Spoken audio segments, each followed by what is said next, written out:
Opa, boa E já noite. estamos Como aí. é que vai? Tudo bom, doutor Zeus? Tudo bem, Enquanto o amiga? doutor Zeus ajeita aí a câmera dele, eu vou avisar aqui para os nossos internautas, né, para os nossos seguidores aqui do Instagram, qual é o motivo do nosso encontro de hoje. A gente tinha programado essa live para ontem, mas por motivo de parto, vida de obstetra é assim. Sempre vocês vão ter prioridade sobre qualquer coisa que a gente combine aqui no Instagram, né? Chegou a hora do menino nascer, é a hora do menino nascer, né? E hoje a gente está aqui marcando. Doutor Zeus, eu vou pedir só para o senhor virar um pouquinho a câmera, que o senhor está com a tá inclinada aqui pra gente. Isso, nesse sentido aí. Pronto, agora tá bem.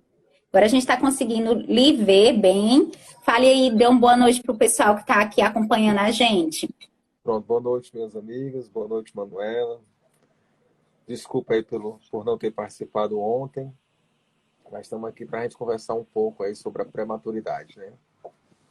E, gente, vida de obstetra é assim, vocês sempre vão ser a prioridade, mas eu tô aqui para insistir, trazer a primeira live do Dr. Zeus com a gente. Tô até emocionada, que é sempre um prazer, né? É sempre muito conteúdo para a gente trocar.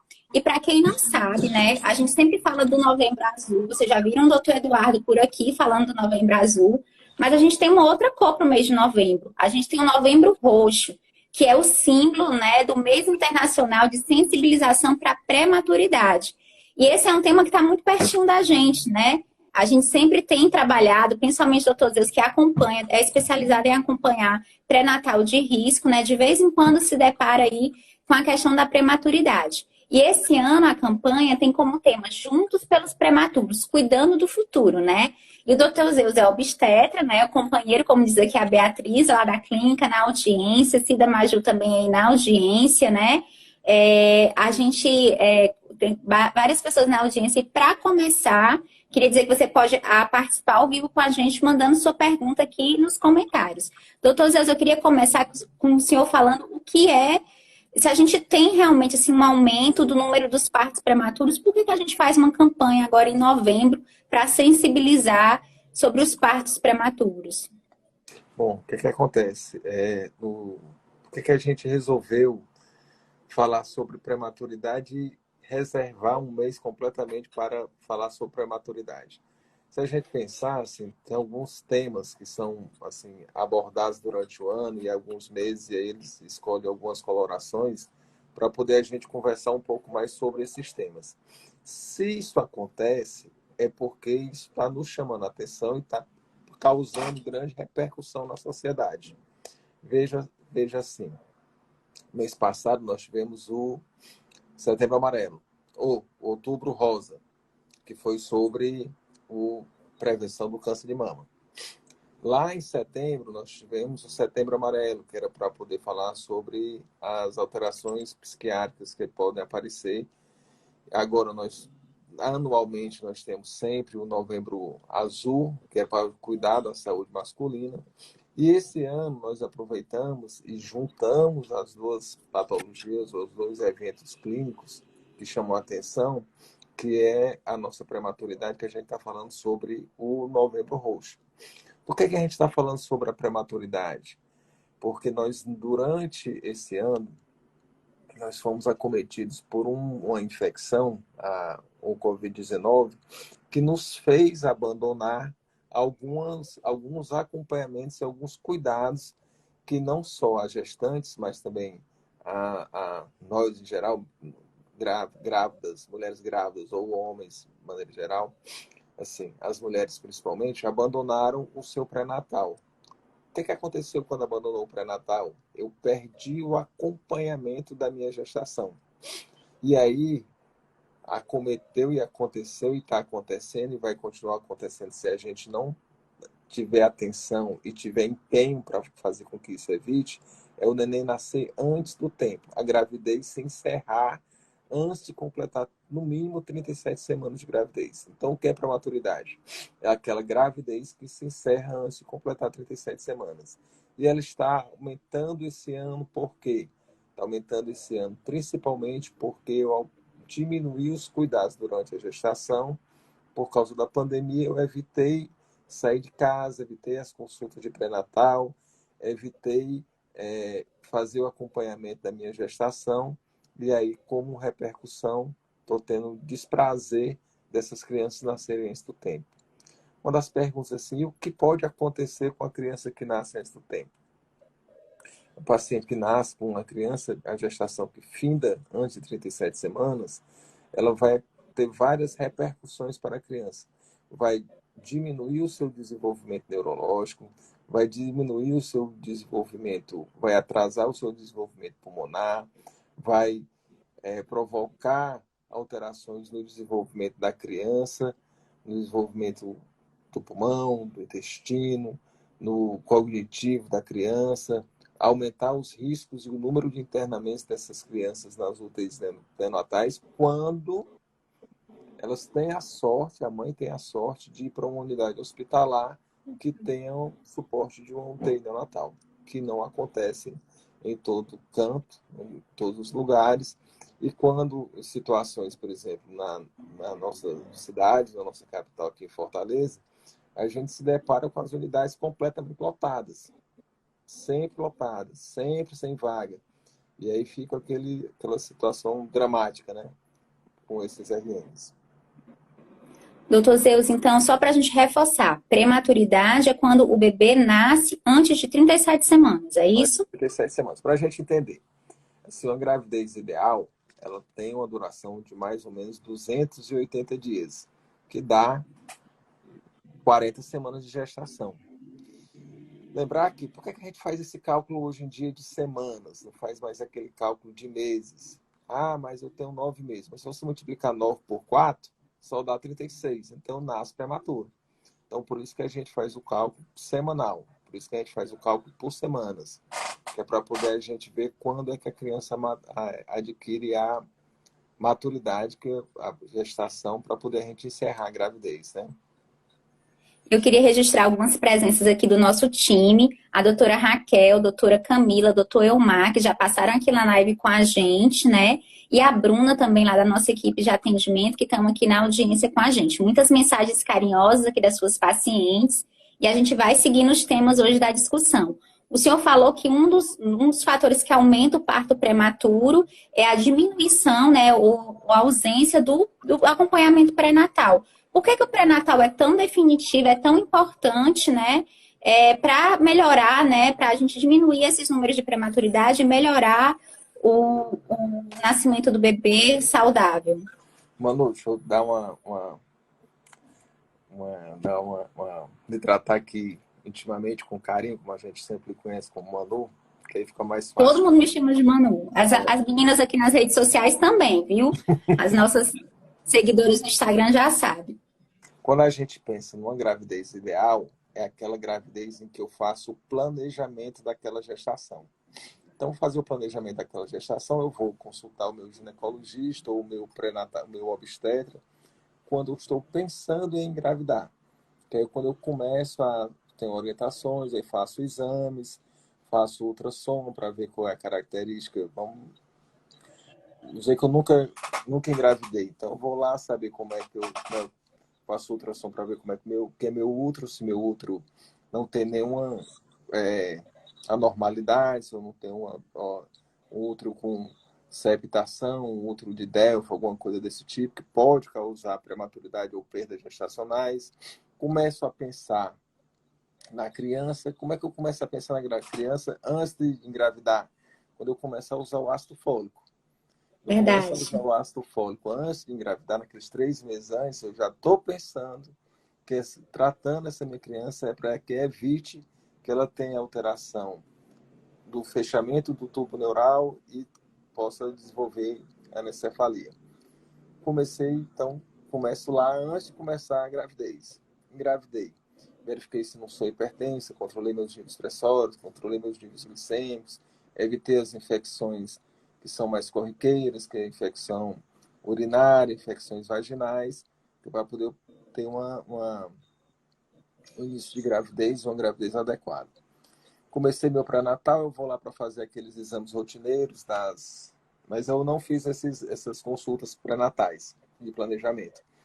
Engravidei, e aí descobri a gravidez e comecei meu pré-natal. Para que serve o pré-natal? Para poder fazer a investigação das infecções tipo toxoplasmose, rubéola, citomegalovírus, hepatite, HIV, sífilis, alterações da tireoide, diabetes, infecções urinárias, e isso eu vou fazendo durante toda a gravidez, várias vezes durante a gravidez, que é para poder evitar que eu tenha algum acometimento fetal ou algum acometimento na gravidez que leve risco ou à mãe ou ao feto. Então, lá no primeiro trimestre, eu já faço aquele ultrassom morfológico do primeiro trimestre, que eu já vou avaliar se eu vou ter risco ou não de ter pré-eclâmpsia na gravidez, com o Doppler das artérias uterinas, lá com 12 semanas.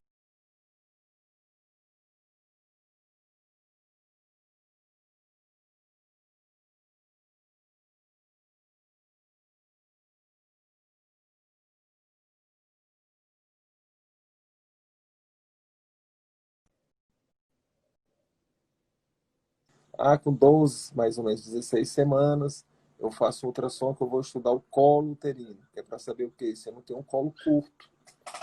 Se eu tiver um colo curto, eu sou uma paciente que tem um risco maior para poder ter um parto prematuro. E aí o obstetra já começa a planejar se eu vou precisar fazer o uso de progesterona natural ou se eu vou precisar fazer uma cerclagem uterina. Tudo isso para evitar que meu menino, na minha gravidez, finde antes do tempo.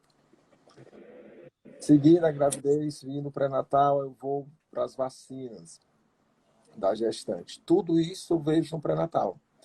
Vou fazer o rastreio para saber se eu não vou ter diabetes.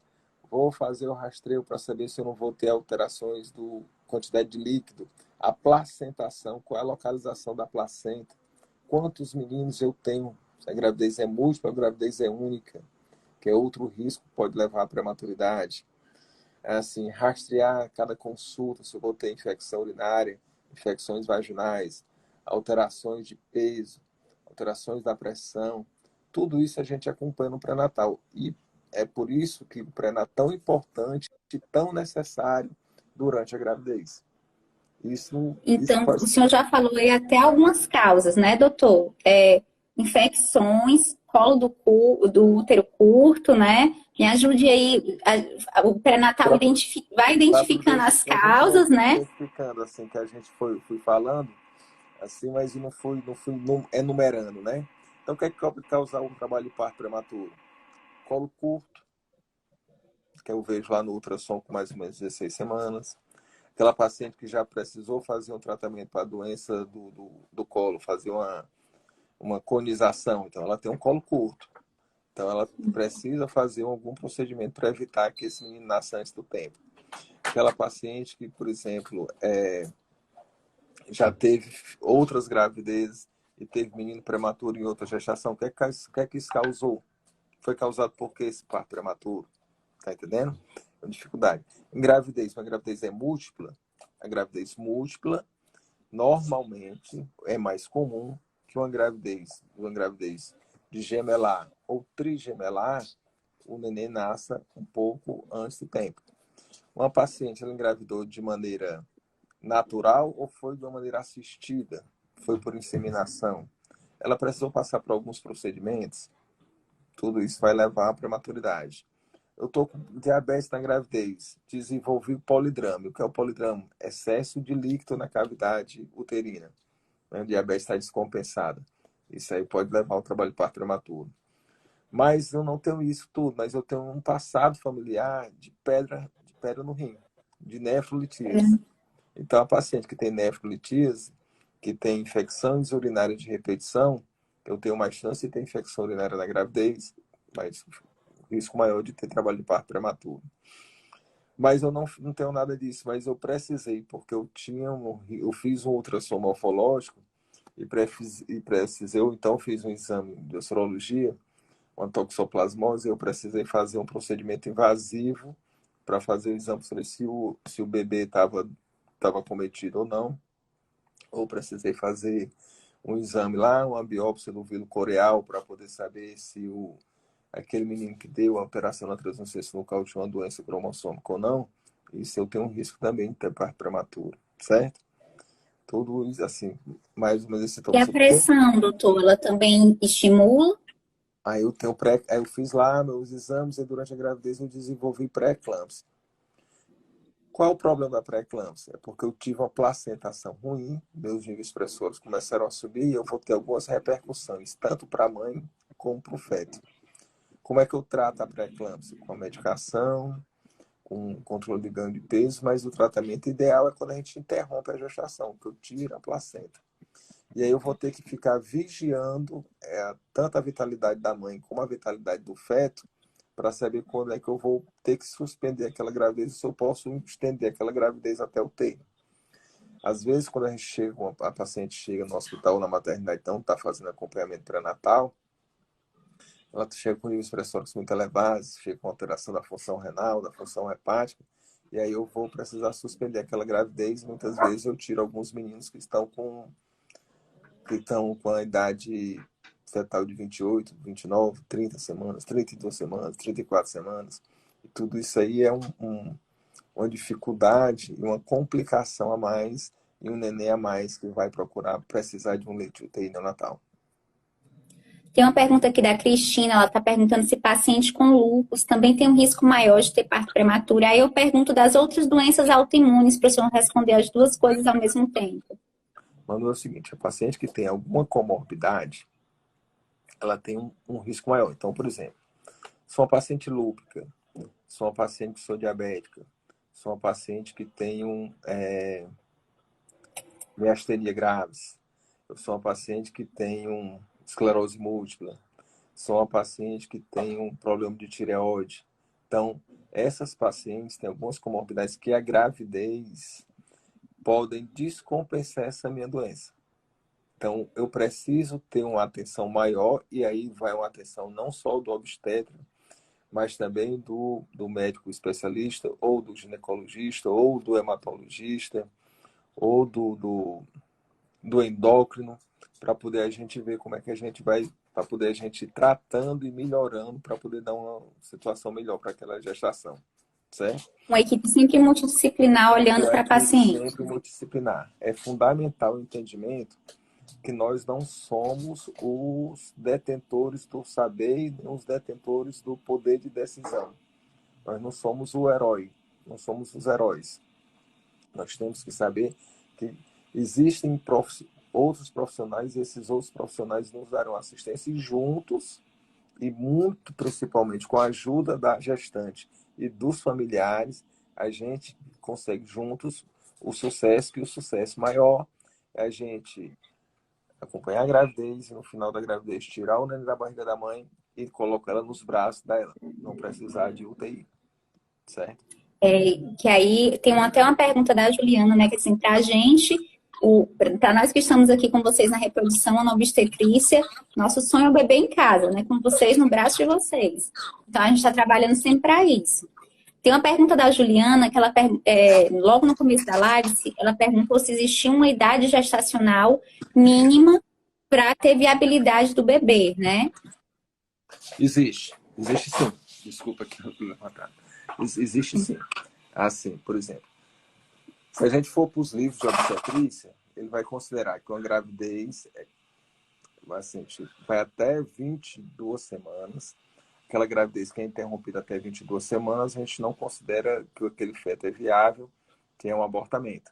Ou 22 semanas, ou menor do que 500 gramas de gestação, ou menor do que 45 centímetros. Tá certo? Então, isso aí a gente considera que esse feto é inviável.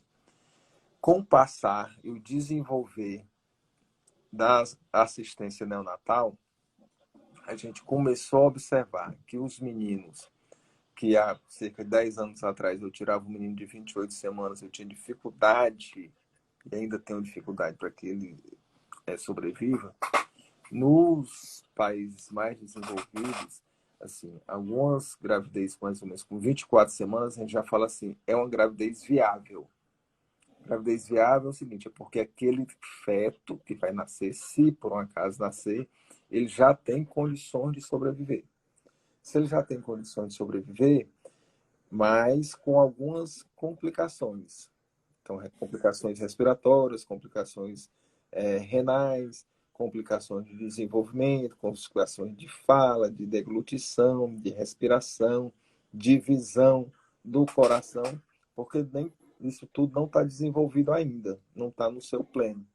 Mas a partir de 24 semanas a gente já tem uma luz nas melhores situações, nos melhores hospitais, nas melhores escolas, a gente já tem uma sobrevida. Mas o ideal é que o menino nasça com mais ou menos 37 semanas de gravidez. E é Melhorou a para luz isso que a agora, gente né? melhorou, tá ótimo aí. Ah, Fica show. aí, doutor, tá muito bom. E aí a gente trabalha para isso, né? O que a gente tem conversado. Vocês têm que cuidar do pré-natal, cuidar da assistência, não descuidar, né? Isso é uma prioridade no momento de vocês, que é para a gente conseguir chegar mais ao termo, né? Mais ao tempo correto da criança nascer. E aí, doutor Zeus, eu queria trazer um último tema que o senhor até já comentou um pouquinho sobre ele, né? Falando um pouquinho sobre essa questão da prematuridade dos gêmeos. Na reprodução assistida, né? Às vezes a gente está tentando muito tempo ter filho. E aí diz assim, não, eu quero logo que venha dois, né? Aí o doutor Evangelista desilude logo a nossa equipe os especialistas de reprodução humana, né? Diz, não, gente, o objetivo é um bebê saudável em casa, né? A gente está trabalhando para diminuir as gravidezes múltiplas. Por que que a gente está sempre buscando um bebê, uma gestação, apesar de que, assim, às vezes, né, o pessoal quer que venha dois. Qual é a dificuldade quando vem dois para o cuidado obstétrico, doutor Zeus? É assim, Manu, quando eu sempre digo, assim, gêmeos, três gêmeos, é muito bom, muito bonito. Na foto depois que ele nasce. É ótimo, maravilhoso. Aí quem já foi meu paciente, minha paciente, sabe que eu repito sempre isso. Mas a gente está numa clínica de reprodução. E além de estar numa clínica da produção, tem uma história familiar que pode se repetir. Se eu tenho história de gêmeos na família, eu tenho uma tendência maior a ter gêmeos na família. Se eu tenho mais de um feto na cavidade uterina, eu vou, lembra-se que a gente falou lá no começo, eu vou aumentar o volume uterino. Então, eu vou aumentar o peso, vou aumentar o líquido, vou aumentar a pressão no colo uterino, forçando para poder, os meninos vão querer nascer. Eu vou aumentar, como são duas placentas, ou uma placenta só, mas porém maior, quando é quando é uma placenta só, eu vou ter uma complicação que é uma produção maior, um risco maior de ter diabetes, eu vou ter um risco maior no entrelaçamento dos cordões. Então, assim, por isso que precisam de maior atenção. Uma coisa que a gente não falou, mano, ainda é o seguinte, é da alimentação, da nutrição e das vitaminas que a gestante deve tomar, deve usar. Para isso, por isso que é preciso a gente ter o acompanhamento multiprofissional e fazer a realização do pré-natal. Voltando lá para a gestação, voltando lá um pouquinho para a gestação múltipla. Mas assim, gravidez são gêmeos. É o fim? Não, não é o fim. É só demonstrando que eu preciso ter mais cuidado, ter mais atenção, ter mais assim frequência com o meu médico obstetra. E uma importância fundamental, Manu e amigas, é o seguinte: eu preciso ter confiança no meu obstetra. E ele precisa passar confiança para mim. Porque assim, eu vou precisar dele durante a gravidez. E é um período tão importante, são 9 meses que eu vou passar com o neném na barriga, mas são 9 meses em que meu organismo vai mudar e muda também o meu sensório, muda também a minha sensibilidade, muda também minhas emoções, não muda só a roupa que eu estou vestindo, muda só o peso que eu estou aumentando, nem a chinela, nem o sapato, nem porque não vou poder fazer minha academia do jeito que eu fazia, nem a minha alimentação, porque agora tem um rapaz que está dizendo assim, não coma doce, tem um rapaz que está dizendo assim, deixe de tomar refrigerante, frações de sua alimentação, coma mais fruta, coma mais fibras, faça caminhada, expõe o seu seio ao sol. Não é só isso, é porque eu preciso, assim, as situações que eu vivo, eu desenvolvo durante o pré-natal, precisam ser, aparecem muitas indagações, que aí pode até parecer assim, às vezes, a minha amiga, ou minha mãe, ou minha avó pode dizer assim, isso é besteira. Mas não é besteira para você. E você precisa ter uma pessoa que você se reporte e ele tire suas dúvidas. Por isso que é importante você fazer o pré-natal. E, doutor Zeus, eu ia abrir agora para as considerações finais, mas registrar também aqui a presença na audiência, né, da doutora Amanda Ximenes, né, e lembrar que a gente tem também lá na equipe multidisciplinar da clínica a doutora Johanna e a doutora Nara, nutricionistas que estão preparadas para acompanhar as gestantes, né, cada trimestre tem as necessidades nutricionais, então, assim, às vezes tem doutor Zeus ali aperreando, não coma doce, meu Deus, eu vou comer o quê? A Johanna e a Nara estão ali para ajudar vocês a fazer as escolhas mais saudáveis, né? Viver com mais equilíbrio. Doutor Zeus, a gente está quase chegando no final da live. Tem aqui algumas mensagens carinhosas das suas pacientes, né? Falando da experiência com os gêmeos, falando da confiança que você passa, né? Eles assim, fui gestante de múltiplos e não tive nadinha, depoimento da Aninha, que colocou agora. E aí, que bom, Aninha, a gente cuida que é para não ter mesmo, né? A atenção do obstetra é vigiar vocês, que é para chegar até o final sem acontecer nada. E aí, doutor Zeus, eu vou abrir agora para o senhor fazer as considerações finais e se despedir aí da audiência que está com a gente agora, quase 9h30 da noite. Mano, é o seguinte, eu queria agradecer a todos, pedir desculpas por ontem não ter podido comparecer mais cedo. E a principal intenção dessa live de hoje é chamar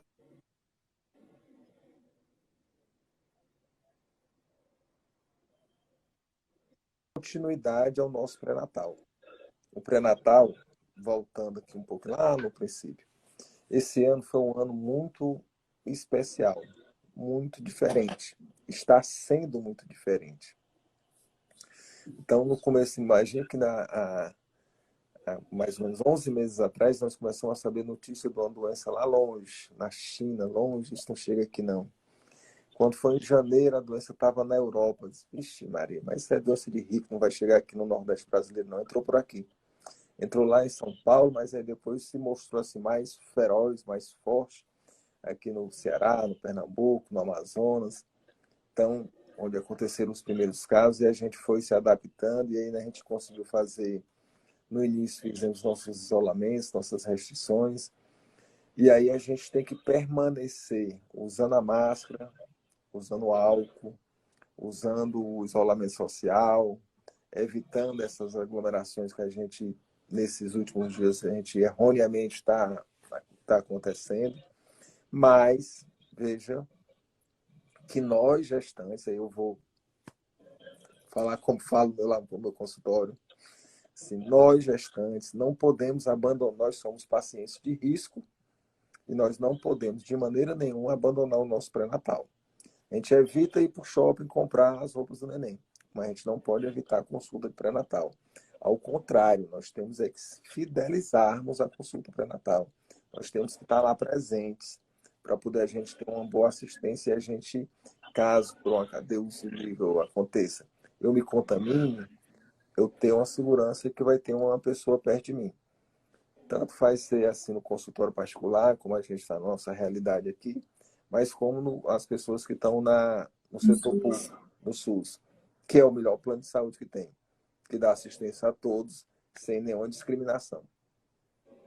E foi tão fundamental agora na condição da pandemia, né? A gente não pode deixar de fazer essa referência também. Muitos desafios a gente ainda tem, mas o SUS, assim, é algo para nós que somos da saúde defendermos também. E aí, doutor Zeus... E agradecemos a nossa Constituição de 88, que criou esse mecanismo, essa estrutura que é o SUS, Sistema Único de Saúde, que por muitas vezes, como a gente tem, Manu, passa desapercebido. A gente não entende muito bem. Mas quem é um pouco mais experiente, que já viveu um pouco mais tempo atrás, aí entende que assim, não tem nada como assim, a gente poder ter uma assistência quando necessita dela, né? Assim, às vezes, muitas vezes, com muita dificuldade, muitos dramas, mas assim, é muito importante a gente ter. Doutor Zeus, eu queria agradecer. Hoje foi um dia cheio, mas o senhor ainda está aqui com a gente. As pacientes entendem, parto sempre vai ser prioridade para o obstetra. E a gente vai ter uma outra live ainda dessa série sobre a prematuridade na próxima semana com o Dr. Everardo. A gente vai anunciar aqui para vocês. E a gente aguarda vocês lá para falar mais um pouquinho de como é o desenvolvimento do bebê, né? E o papel da medicina fetal para também, né, junto nessa equipe multidisciplinar, com o obstetra, com todo mundo que a gente falou, tá aí juntos, né, pelos prematuros, para a gente ter mais bebê em casa, saudável, sem sequelas, né, que é o que a gente sempre tem buscado. Doutor Zeus, mais alguma coisa para dizer? Só agradecer e dizer que assim, a nossa luta é para não termos prematuros. A luta da obstetrícia, a luta do pré-natal é para nós termos crianças nascidas a termo, que nasçam, saiam do ventre da mãe e vá para os braços dela. Para fazer aquela pele a pele é fundamental. Então a gente quer que o neném nasça e vá para os braços dela. Obrigado, E a Manu. gente quer receber esse bebê e sentir o cheirinho, né? E Com aí certeza. cuidar e levar para casa. Gente, obrigada pela audiência de vocês. A live vai ficar salva e eu fico aguardando vocês na próxima semana. Até lá. Tchau, pessoal. Obrigado. Até logo.